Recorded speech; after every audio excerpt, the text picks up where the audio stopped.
Say hi! Hi guys! Hello. Welcome back po sa aming YouTube channel. Ayan, habang kumakain kami ni Michael, magkukwentuhan kami about paano ang kanyang 1 year sa Canada. Kumustahan ulit to after 1 year. Kasi ang last visit ko po sa kanya, July, di ba? July. Yan, si Michael po. Oh, ano? Huwag ka pa, gana-gana dyan. Si Michael po, na nandito sa Canada, sa Woodstock po siya, Ontario. So, I'm here to visit him again after 1 year. So, kumustahan na kami? Ano, kwentong ano lang. So far, okay naman.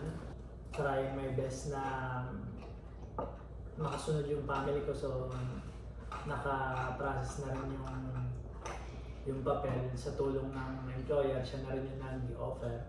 And which is good.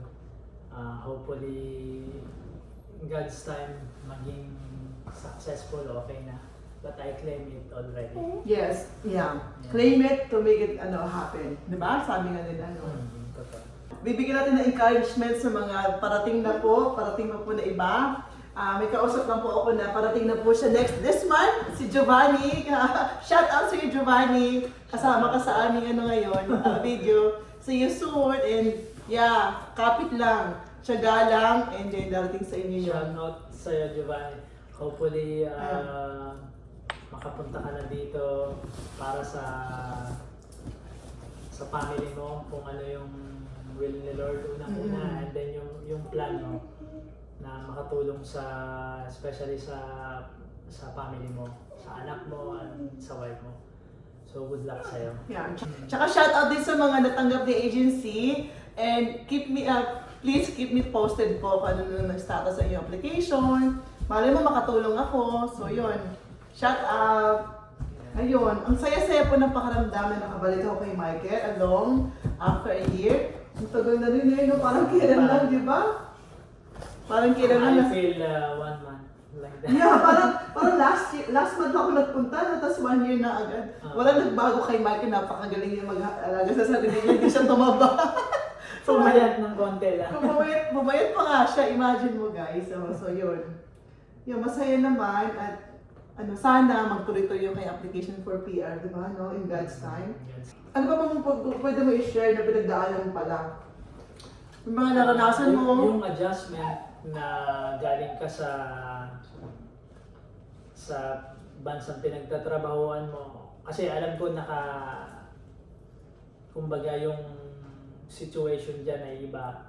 So panibagong pakikipagsapalaran ulit. So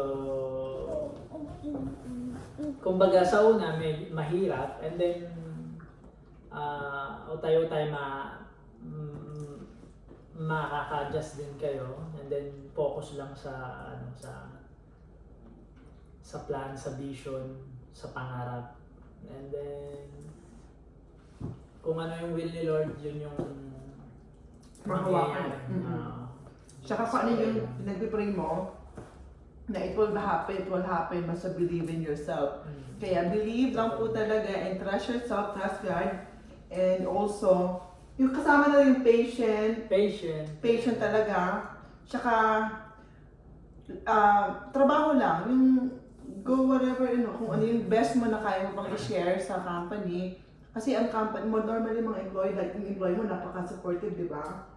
Magaling. At saka, at least, hindi kayo pinapabayaan, nandiyan pa rin sila nakasupport sa'yo hanggang sa, hopefully, magtuloy-tuloy hanggang sa PR. They're doing their best for us. No? Ganun. So far, I'm good. Okay lang. Looking forward. Buti hindi ka nag-give up. Don't give up. Talagang, alam mo yung gratefulness na nakakataba ng puso, na naaalala ka nila kahit pa paano, di ba? So I still remember them, I remember everything, lahat na nagkukuha sa naalala ko sila. Kung kaya ko nga lang puntahan isa-isa, gusto kong gawin Kaso nga lang medyo malalayong distance din Kagaya si Michael, 1 hour and 15 minutes away sa akin.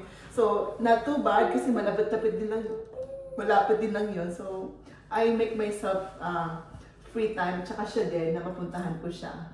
Yun guys, kaya sana paglaki mo walang pag-asa, tiwala lang. Si Michael, congratulations! Thank you. 1 year na, yay! Survive. Survive na another year, PR na, hopefully in God's will. Yeah, that's it. Yun, nagkukwentuhan kami ni Michael ngayon kasi medyo matagal-tagal bago ulit kami magkita. So hopefully, Thanks for visiting me, Ate Mabel. yeah, thank you for giving me the time. Yun yung super thankful ako na mabigay niyo ako ng oras na I can come to you na, you know, to greet you, to kumusta kayo, kung anong meron sa inyo ngayon, anong nangyayari, alam mo yun. Alam mo, chismosa lang eh. Kasi nakikimarites ba? Yeah, Kung kumusta na kayo, di ba? I really appreciate your support, especially yung intimacy mo sa mga taong natulungan mo, which is since nung una kitang ma-meet personally, you are totally genuine people, Thank person. you. Thank you. It's not like, you know, it's totally genuine. Pag na-meet niyo si ate, Thank you. mapipil niya yan. Thank you so much. Thank you din at napaunlakan niyo ako. Kasi minsan nahihiya na rin ako, pwede ba ako mag-visit? Kaya sasabihin, ate, di pa ko alam kailan day off ko. Sige, okay lang. So, pag kailan kayo free, okay lang sa akin, makapag-adjust ako. So, yun lang. So, yeah guys, kung bago kayo sa aming YouTube channel, don't forget to like and subscribe. Patunay po si Michael, nandito rin sa Canada. So, again, i-share po namin sa inyo ang iba pang paraan kung paano kayo makarating sa Canada and makapag-build ng inyong family here. Yeah, thank you. Thank you for watching.